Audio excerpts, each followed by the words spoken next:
Dans cette capsule, nous allons démystifier ce que sont les engrais à libération contrôlée utilisés en pépinière ornementale. Pour bien comprendre, nous discuterons également des engrais à libération lente et des engrais solubles qui composent certains produits qui sont commercialisés pour la production en contenant. La capsule est divisée en 3 parties. Nous allons d'abord vous parler des différents types d'engrais et de leur fonctionnement. Puis, les différents produits offerts sur le marché québécois seront abordés. Finalement, vous verrez l'utilisation des engrais à libération contrôlée en pépinière ainsi que les précautions à prendre. Toutes les recommandations mentionnées dans cette capsule proviennent de l'ICDO. Pour en savoir plus sur les produits, consultez le fournisseur.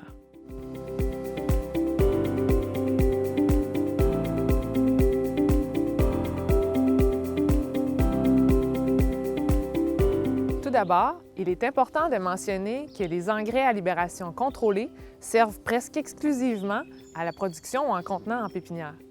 La production en pot a débuté vers la fin des années 70 et au début des années 80.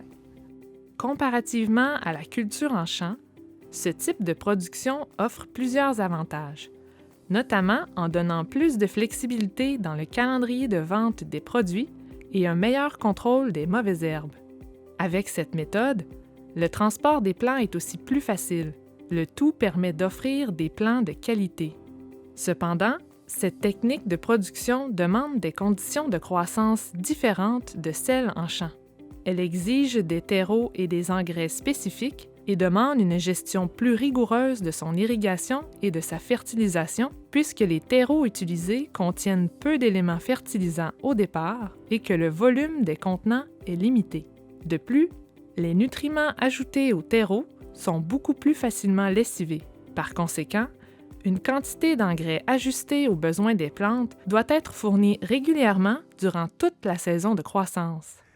Le sol minéral est constitué, surtout chimiquement puis aussi physiquement, de façon à ce que les éléments minéraux qui sont utilisés par la plante vont être retenus sur une très longue période de temps. Par contre, le terreau à base de tourbe puis d'écorce, lui, c'est le contraire. Les éléments sont directement lessivés parce qu'il n'y a pas cette capacité-là de retenir les éléments. Dans le cas du sol minéral, c'est comme si on a un bunker avec de la nourriture pour 1 an ou 2, mettons. Okay? Tandis que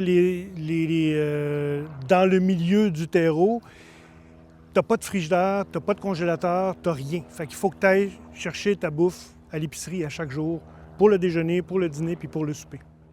Auparavant, les fertilisants les plus utilisés dans ce type de production étaient les engrais solubles, qui étaient appliqués durant les périodes d'irrigation. Cette méthode s'avérait inefficace, étant donné le fort lessivage entraîné par les pluies.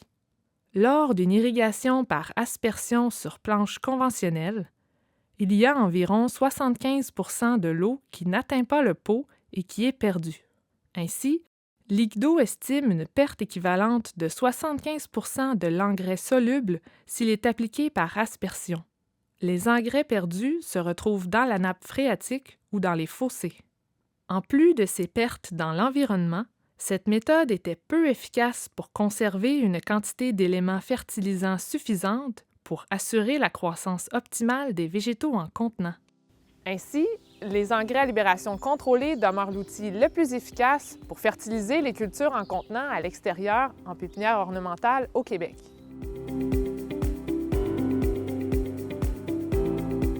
Il existe plusieurs types d'engrais à libération contrôlée et à libération lente et leur nomenclature varie selon les pays.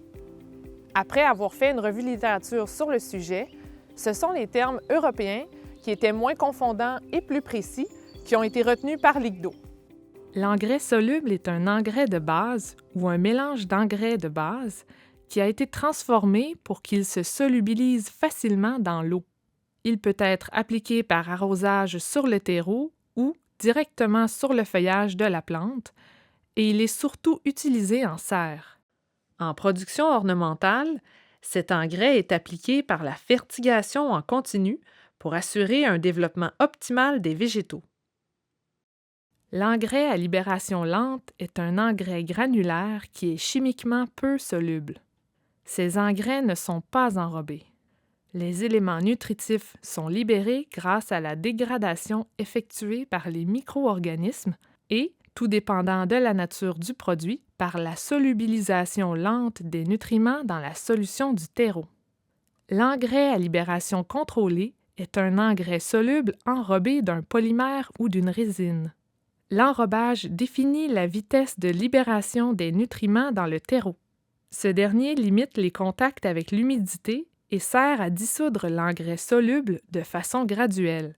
Les technologies utilisées pour enrober l'engrais soluble d'une couche de polymère sont différentes d'un produit à l'autre, mais tous libèrent les éléments nutritifs pour les rendre disponibles dans la solution du sol en fonction de la température. L'eau, liquide ou gazeuse, doit être disponible autour des granules pour solubiliser l'engrais contenu à l'intérieur de l'enrobage. Ces engrais permettent un ajustement plus précis de la salinité et du pH en cours de production pour un temps donné, c'est-à-dire qu'on sait exactement la quantité d'engrais qui a été incorporée dans le terreau. L'engrais peut être appliqué par temps froid parce que les nutriments sont rendus disponibles peu importe la température. Puisqu'ils sont appliqués par l'irrigation, ils ne peuvent pas être utilisés lorsqu'il pleut ou lorsque le terreau est déjà mouillé. La période d'application de ces engrais est donc limitée. Leur utilisation demande plus d'équipement et beaucoup de main-d'œuvre tout au long de la saison de production. La salinité optimale est plus difficile à maintenir en période de pluie et dans les conditions de lessivage des plants. Les salinités moyennes sont généralement plus basses que celles obtenues avec les engrais à libération contrôlée. Il y a des doses maximales à respecter pour ne pas causer de phytotoxicité. Comme mentionné plus tôt, les pertes d'engrais entre les pots ou par lessivage dans l'environnement sont importantes. Il y a certaines limitations pour l'entreposage. La salinité est plus stable tout au long de l'année, sans égard aux périodes de pluie. De plus, la moyenne de salinité durant la production va demeurer plus élevée comparativement aux engrais solubles appliqués en continu. Pour illustrer cet avantage, voici le suivi de la salinité de 8 types d'engrais à libération contrôlée, les traitements T1 à T8, dans une production de Rudbecki. Dans ce projet réalisé en 2005, l'ICDO vérifiait l'efficacité de ces 8 engrais. Le graphique représente la salinité du substrat prise avec la méthode 2-1 en fonction du temps, soit de mai à octobre. Les données ont été prises aux 2 semaines. Chacune des couleurs représente un type d'engrais à libération contrôlée. Le graphique permet de voir que les courbes de salinité des engrais à libération contrôlée sont généralement plus hautes et relativement constantes. Ainsi, les courbes démontrant la salinité d'une fertigation seraient relativement moins hautes et moins constantes durant la saison de production. La croissance des végétaux est supérieure à ceux fertilisés par engrais solubles, et ce, avec un apport moindre en éléments nutritifs. La qualité des végétaux ou de la production est supérieure grâce à la nutrition contrôlée tout au long du cycle de production. Comparé à la fertigation, il y a moins de pertes de nutriments dans l'environnement si les pots ne se renversent pas. Ils offrent une meilleure modulation entre la demande de la plante en éléments nutritifs et de leur disponibilité dans le terreau. En effet, lors des périodes plus chaudes en été, la demande en nutriments augmente parce que la croissance est plus intense que durant les périodes plus fraîches. L'amplitude de la salinité sera plus grande que pour les engrais solubles. Très peu de contrôle sur l'engrais qui est libéré, à moins de lessiver avec de l'eau si la salinité est élevée. La correction du pH est plus difficile. La précision de la dose est variable selon l'outil utilisé pour l'appliquer. Ce type d'engrais nécessite plusieurs manipulations lorsqu'appliqué par le producteur. Il y a certaines limitations pour l'entreposage. Si l'engrais est incorporé au substrat, l'empotage doit être fait rapidement pour éviter que l'engrais se libère pendant l'entreposage du terreau. Moins importante que pour les engrais solubles, il y a tout de même des pertes d'engrais dans l'environnement. Lors des essais menés par l'ICDO en 2016-2017, Il a été calculé que les pertes d'azote sous forme de nitrate dans le lixivia pour une période d'échantillonnage de 7 à 10 semaines représentaient, selon les sites, les années et les traitements comparés, de 2 à 13 % de l'azote total appliqué.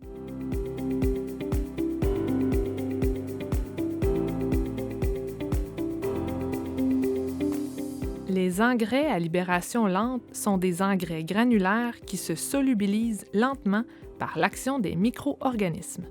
Des facteurs environnementaux comme l'oxygène, le pH, l'humidité et la température du sol ont un effet sur les populations de bactéries et donc sur la vitesse de libération.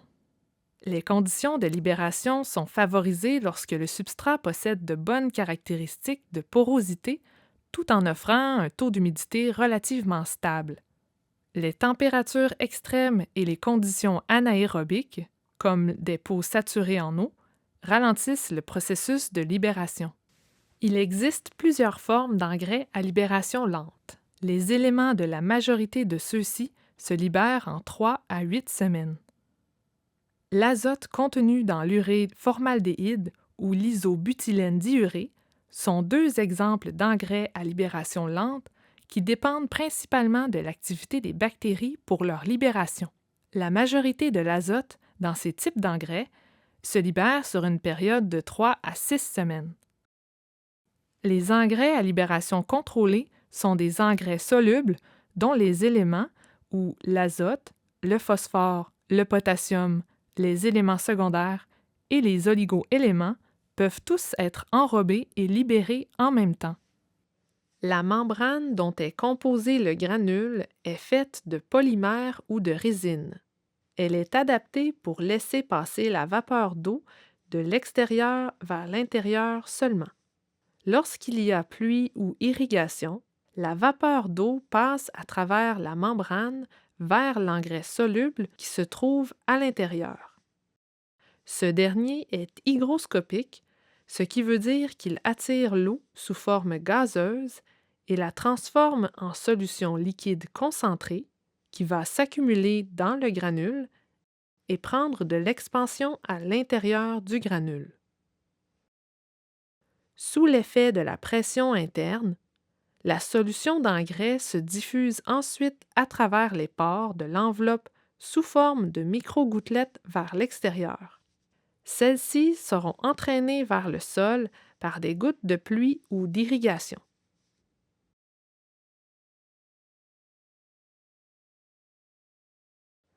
Voici un exemple d'engrais hygroscopique sec, puis qui a été mis en contact avec de l'humidité. La température, l'humidité, l'épaisseur et la technologie de l'enrobage sont les 4 facteurs qui déterminent la vitesse de libération. Plus la température est élevée, plus le terreau reste humide et plus il y aura de libération. La vitesse de libération va augmenter avec l'épaisseur de l'enveloppe chez la majorité des manufacturiers. Plusieurs compagnies offrent des produits dont la libération se déroule sur des périodes déterminées qui varient de 3 mois à 2 ans.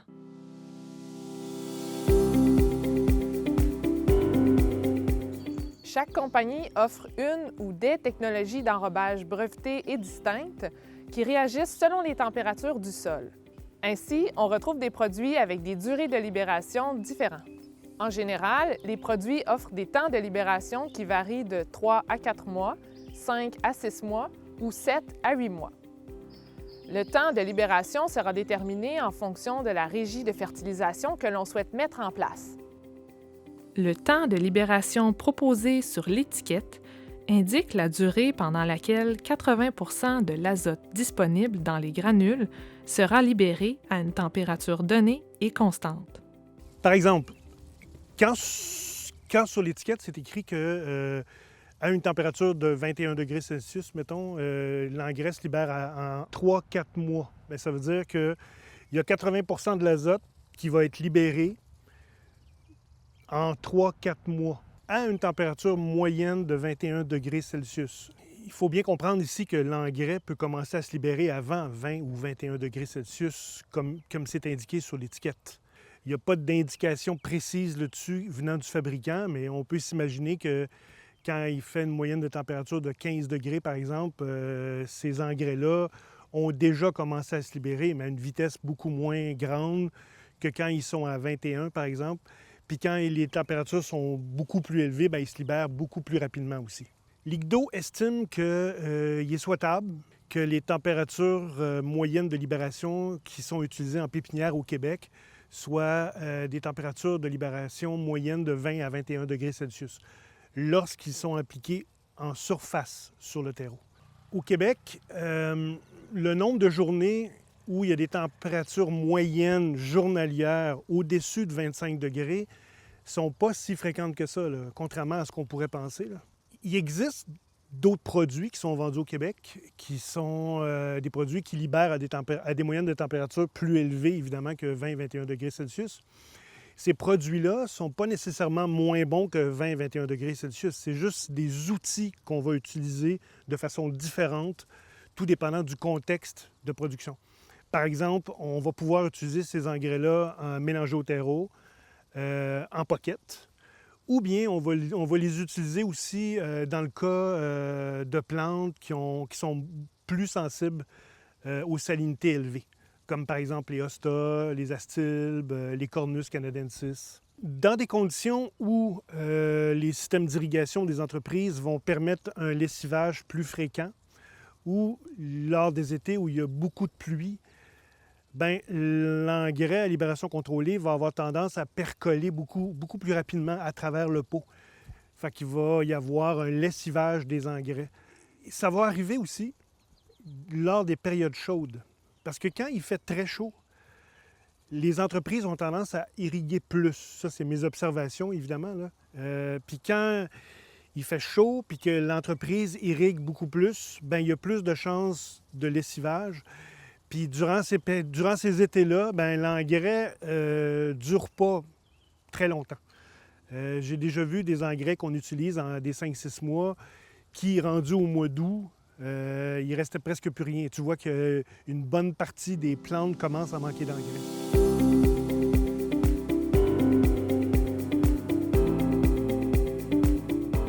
Une large gamme d'engrais à libération contrôlée est offerte sur le marché. Il faut d'abord distinguer les deux classes d'engrais à libération contrôlée, soit les engrais homogènes et les hétérogènes. Les engrais à libération contrôlée homogènes contiennent uniquement des granules d'engrais à libération contrôlée. Ainsi, tous leurs éléments sont enrobés. Chaque manufacturier a une signature qui correspond à une couleur ou à une forme de granules distincte. Les engrais hétérogènes, quant à eux, sont un mélange de granules d'engrais à libération contrôlée et de granules d'engrais à libération lente dont les éléments ne sont pas enrobés. Les granules dans un sac d'engrais hétérogène seront de couleurs variées. Les engrais hétérogènes sont en général beaucoup moins chers que les engrais à libération contrôlée homogènes standards, dont tous les éléments sont enrobés. Avec le temps, plusieurs produits ont été développés dans lesquels il y a différentes proportions d'engrais à libération lente et d'engrais enrobés de soufre. Les gammes de prix sont nombreuses et les choix deviennent de plus en plus difficiles à faire. Les conseillers de l'ICDO recommandent l'utilisation de ces produits en surface seulement. Ils ne peuvent pas être incorporés au substrat puisque ces mélanges libèrent une plus grande quantité d'éléments peu de temps après leur application et ne peuvent être mis directement en contact avec les racines. Ce type de produit est moins adapté pour répondre aux besoins des végétaux sur une période prolongée, mais il est possible de faire alors 2 applications par année. Une large gamme d'engrais à libération contrôlée est offerte sur le marché. Au Québec, on compte 6 manufacturiers qui offrent des engrais à libération contrôlée brevetés, soit Multicote, Nutricote, Osmocote, Plantacote, Polyon et Purecote. Chacun d'eux offre leurs produits sous différentes formulations NPK, avec ou sans éléments mineurs, et offert parfois en classe homogène ou hétérogène. Chacun des enrobages de polymères possède une technologie spécifique de revêtement breveté qui permet le relâchement des engrais solubles. Ils offrent les produits également sous plusieurs durées de libération allant de 3 mois à 2 saisons de culture. Nous allons maintenant vous présenter la gamme des différents produits offerts. L'engrais multicote est un engrais à libération contrôlée homogène.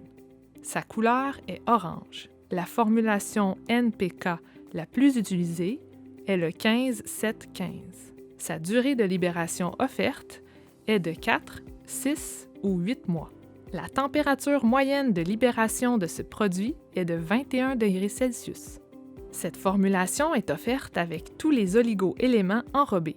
Liquid'eau le recommande en incorporation dans le terreau et en surface. Il existe aussi un produit hétérogène lié à multicote. Il s'appelle Acer. L'Acer est composé d'un mélange de multicote, d'engrais à libération lente et d'engrais solubles non enrobés. La formulation la plus utilisée est le 21-7-14. Ses durées de libération sont de 3 à 4 mois, 5 à 6 mois ou 7 à 8 mois. L'ensemble des éléments contenus dans les engrais à libération lente, eux, se libéreront en moins de temps que celui indiqué sur l'étiquette.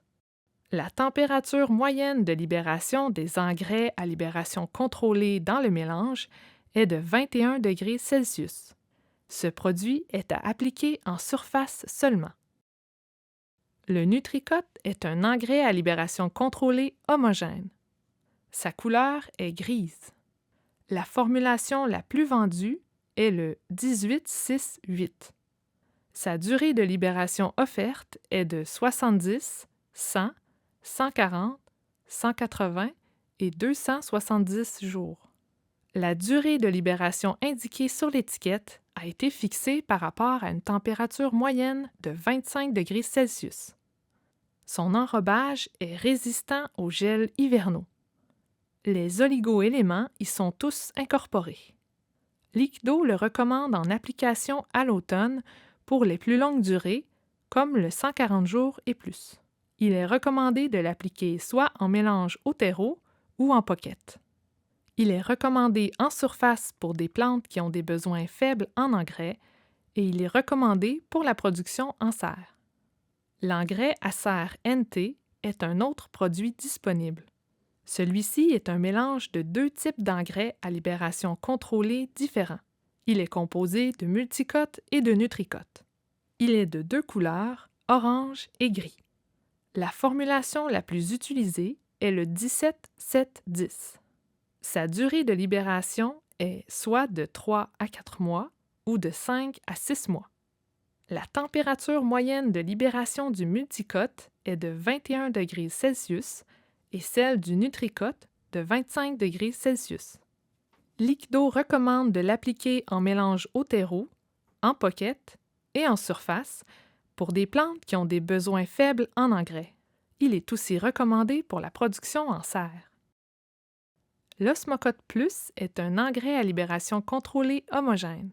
Ce produit est de couleur orange. La formulation la plus utilisée est le 15-9-12. Il se décline en 3 durées de libération différentes qui sont 3 à 4 mois, 5 à 6 mois ou 8 à 9 mois.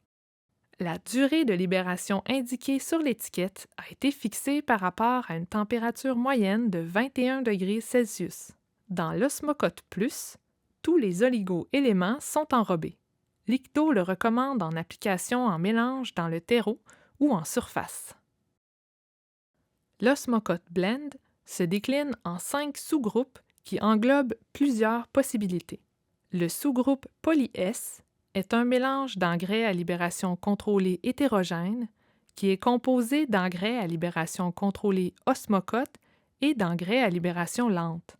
La formulation la plus utilisée est le 22-3-8. La durée de libération est de 3 à 4 mois, 5 à 6 mois et de 8 à 9 mois. L'ensemble des éléments contenus dans les engrais à libération lente, eux, se libéreront en moins de temps que celui indiqué sur l'étiquette. La durée de libération de l'engrais à libération contrôlée indiquée sur l'étiquette a été fixée par rapport à une température moyenne de 21 degrés Celsius. L'Osmocote Blend du sous-groupe Fusion est lui aussi un mélange d'engrais à libération contrôlée hétérogène.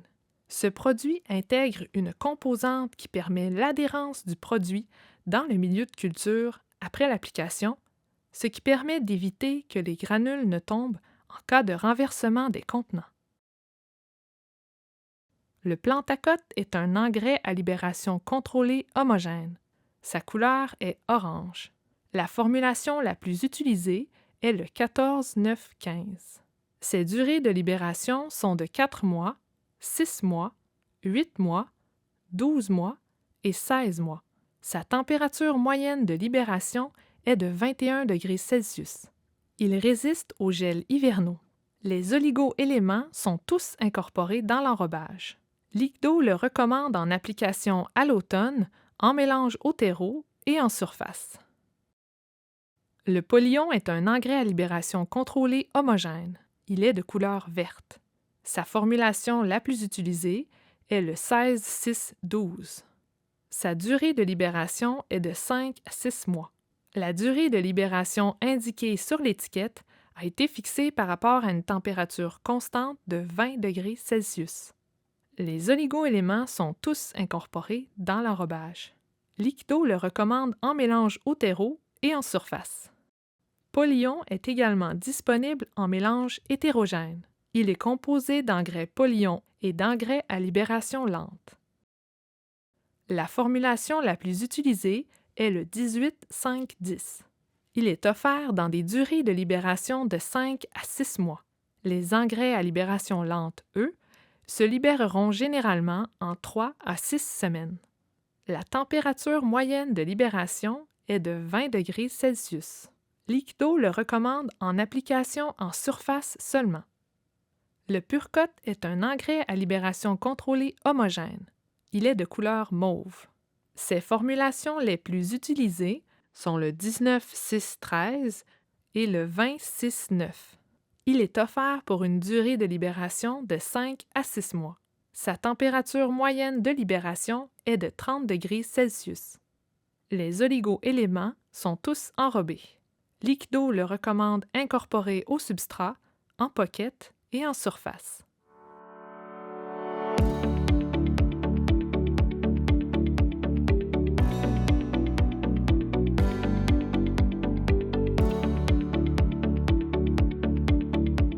Il existe 3 méthodes d'application des engrais à libération contrôlée, soit en surface, en pocket directement sous les racines ou incorporé dans le substrat. Le positionnement de l'engrais dans le substrat peut avoir un impact sur l'uniformité de la libération dans le volume du pot, sur la disponibilité des éléments nutritifs aux racines et sur le lessivage des éléments nutritifs. L'application des engrais à libération contrôlée est une opération relativement coûteuse puisqu'elle nécessite beaucoup de temps et de main-d'œuvre. Elle est généralement appliquée avec une mesure calibrée qui permet d'obtenir le dosage requis en fonction du volume du pot.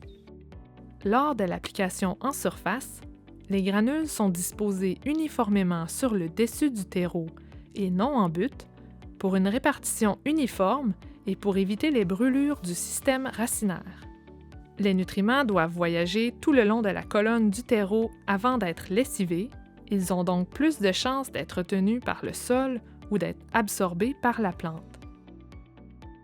Puisque l'engrais est déposé à la surface, le dessèchement intermittent des granules de polymère qui enrobent l'engrais soluble ralentit la diffusion des éléments dans le terreau, comparativement à l'engrais mélangé dans le terreau qui reste humide plus longtemps. Les engrais à libération contrôlée qui se libèrent à des températures moyennes de 20 et 21 degrés Celsius seront privilégiés par ce type d'application. L'application peut se faire durant l'empotage pour optimiser temps et main-d'œuvre. Sinon, certains épandeurs manuels sont munis d'un petit réservoir qui permet d'appliquer la bonne dose d'engrais tout en permettant à la personne qui applique de rester debout en dirigeant l'engrais à l'aide d'un tube. Lorsque les contenants se touchent et lorsque les engrais sont appliqués dans les multicellules, il est possible d'utiliser un applicateur rotatif manuel comme ceux utilisés pour semer le gazon. en effectuant au moins 2 passages perpendiculaires au-dessus des contenants, l'engrais est distribué uniformément. L'application en pocket. Les granules d'engrais à libération contrôlée sont déposés en paquets dans le fond d'un trou de plantation avant d'insérer la motte du transplant ou sur le côté de la motte avant de l'enterrer. C'est ce qu'on appelle l'application en pocket. Cette méthode d'application permet une utilisation optimale des éléments pour les jeunes transplants. En effet, lorsque les granules sont disposées un peu partout sur le dessus ou dans le terreau, une très grande partie des nutriments est relâchée à l'extérieur du pot avant d'avoir été captée par les racines du plant nouvellement repiqué. Ces derniers ont un système racinaire moins développé et très limité dans l'espace, de sorte que les éléments dans la solution du sol sont peu disponibles dans les premières semaines après la transplantation. Il se passera quelques semaines avant que les racines colonisent complètement le substrat. Il a été observé que lorsque l'engrais était disposé en pocket, une croissance égale peut être atteinte avec une dose moins élevée que celle prescrite à la surface des pots. Cette méthode demande une attention particulière au moment de l'empotage. Il est conseillé de n'utiliser que des engrais enrobés à 100%. Pour un maximum de sécurité, il est aussi préférable d'utiliser des types d'engrais à libération contrôlée qui se libèrent à des moyennes de température de 25 degrés Celsius et plus, parce qu'il faut éviter que l'engrais ne se libère trop rapidement. Vu qu'il est directement en contact avec les racines des végétaux, cela pourrait les endommager. L'application en mélange au substrat. Avec cette méthode, l'engrais est uniformément distribué avant la plantation et devient alors disponible dans l'ensemble du substrat. Ce type d'application fait que les nutriments sont relâchés de façon plus constante dans le terreau, puisque l'humidité est beaucoup plus stable. Cette méthode demande moins de travail que l'application en surface, puisqu'ils sont mélangés par des manufacturiers de terreau. Les éléments libérés sont plus près des radicelles et donc plus rapidement captés par celles-ci. Tous les engrais à libération contrôlée homogènes peuvent être appliqués avec cette méthode et il faut éviter d'incorporer des engrais à libération lente. Les éléments relâchés par les granules situés près du fond des pots seront lessivés plus rapidement. Lors des essais menés par Liquido en 2016-2017 tels que discutés plus tôt, il a été calculé que les pertes d'azote sous forme de nitrate dans le Lixivia étaient de l'ordre de 3 à 13 % en incorporé et de 2 à 11 % en surface. Il faut éviter de mélanger le terreau soi-même. Il est préférable de le faire par le fournisseur de terreau juste avant l'empotage, puisqu'il est très difficile de le mélanger uniformément. Il est également recommandé d'utiliser le substrat dans les 10 jours suivant sa préparation, car le terreau entreposé continue à se composter et les particules incorporées commenceront à libérer des nutriments, ce qui fera augmenter la salinité du substrat.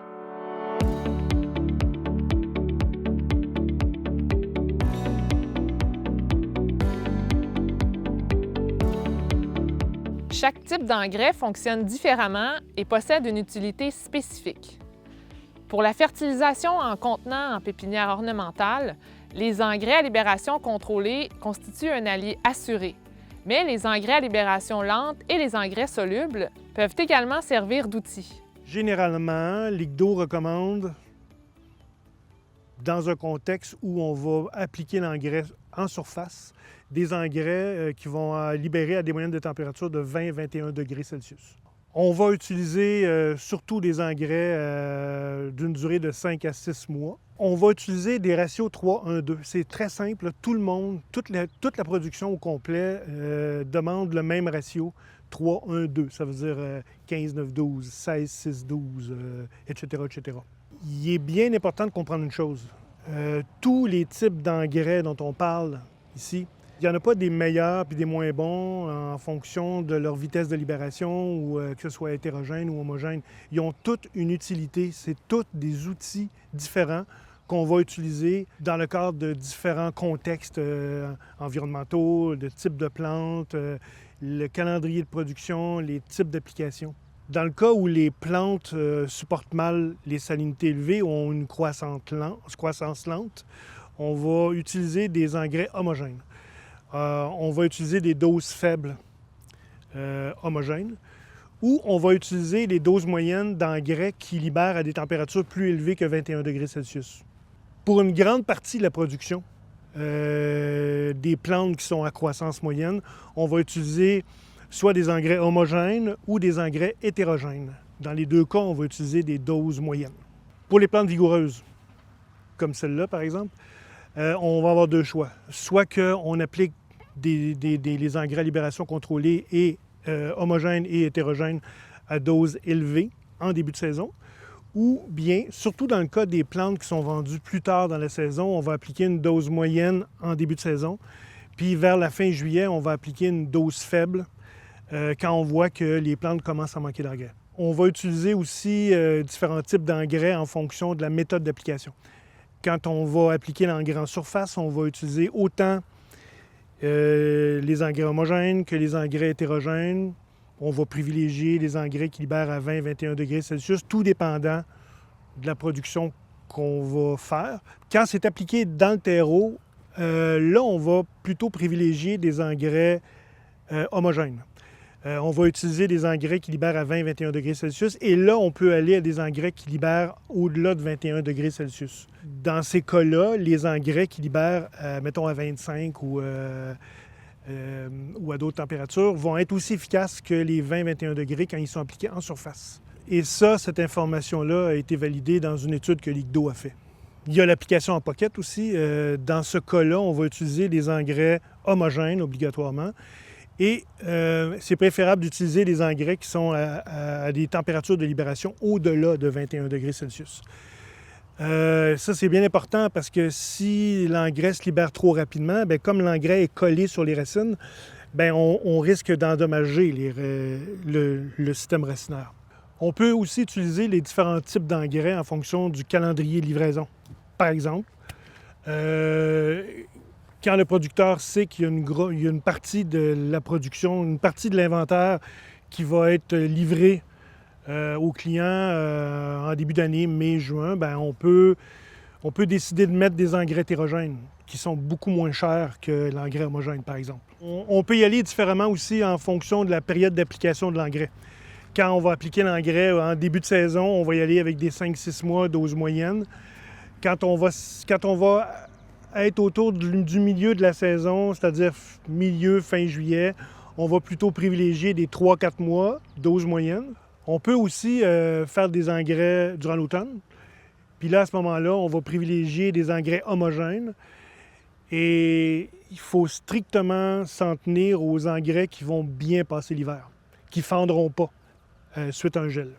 En fonction de la valeur des plantes aussi. On peut, par exemple, dans le cas où on va, je donne un exemple comme ça, faire des tuyas en contenant qui sont destinés pour les grandes chaînes ou pour une clientèle qui va payer moins cher, bien, on peut y aller avec des engrais hétérogènes. Dans le cas de plantes à valeur ajoutée, quand on va utiliser les engrais hétérogènes durant toute la saison, bien là, il va falloir couper les doses en deux de façon égale, faire une première application au début de l'année, puis l'autre application vers la fin juillet.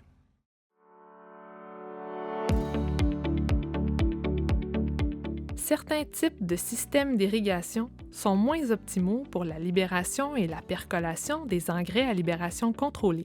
Par exemple, dans les systèmes de micro-irrigation tels que le goutte-à-goutte et les gaines perforées, l'eau n'atteint pas toutes les granules d'engrais. Dans ces conditions, il est préférable d'utiliser 2 lignes de gaines perforées ou plus d'un goutteur par contenant pour uniformiser la répartition de l'engrais dans le terreau. Les systèmes de subirrigation ne sont pas non plus les plus efficaces pour la distribution des éléments dans le terreau puisque le mouvement de l'eau se fait du bas vers le haut.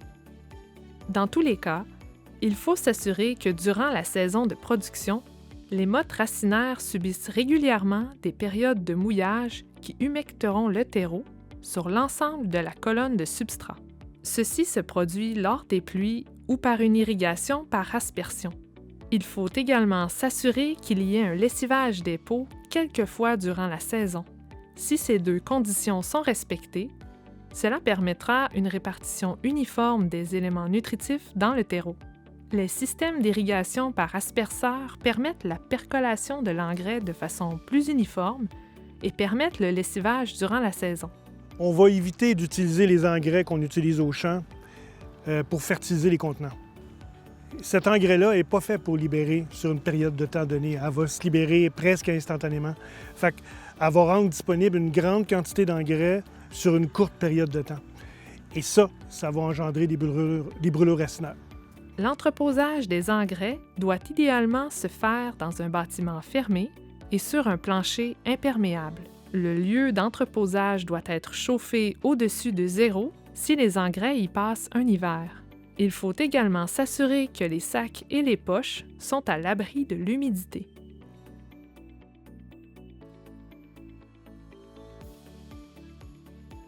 Il y a en général 3 doses mentionnées sur une étiquette d'engrais. Une dose faible, une dose moyenne et une dose forte. La dose moyenne inscrite convient à la majorité des plantes. Il faut aussi vérifier la dose selon le mode d'application. Il y a 2 types de doses selon la méthode d'application, un dosage en surface et un dosage en incorporation. Habituellement, les doses établies sont données de 2 façons, soit en fonction de la grosseur des contenants si appliqué en surface ou pour un volume de 1 m3 si l'engrais est incorporé. Dans le cas des doses en surface, il faut faire attention, car la grosseur des contenants en gallons ou en litres ne représente pas toujours le volume réel. Par exemple, un pot de 2 gallons représente souvent 6 litres au Québec et un 3 gallons représente 10 litres. Pour un calcul plus précis, il peut être préférable de mesurer les doses d'engrais à libération contrôlée à partir de la dose en incorporation. Voici un exemple de calcul pour un pot de 2 gallons qui correspond à un contenant de 6 litres.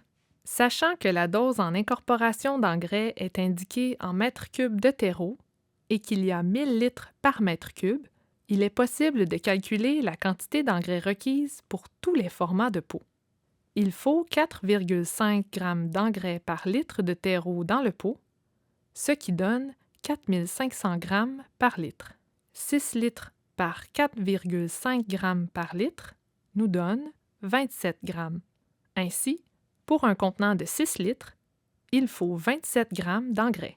La dose en incorporation est la dose qui doit être donnée au fournisseur de terreau pour qu'il fasse le mélange. C'est également cette dose qui doit être choisie dans le cas de la fertilisation en multicellules. Voici un exemple de calcul d'une dose pour un plateau de multicellules de format 45-110.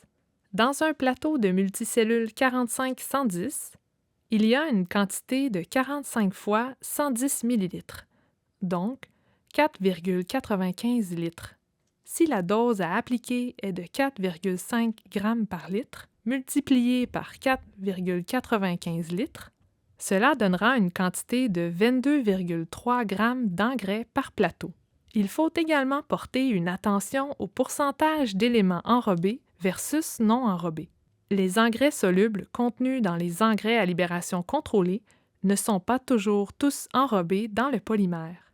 Une partie des éléments nutritifs se trouve à l'intérieur de l'enrobage et une autre partie des éléments peut être pulvérisée sur l'enrobage. Ces éléments pulvérisés seront donc disponibles rapidement à la plante et ne devront pas être considérés dans la fertilisation à long terme. Il faut également bien vérifier si les microéléments sont enrobés pour éviter des carences à plus long terme. Pour avoir une idée plus juste de la vraie vitesse de libération dans le cas quand on utilise un engrais hétérogène, il faut juste prendre conscience qu'il y a une partie qui est de l'engrais à libération lente et il y a une partie qui est de l'engrais à libération contrôlée.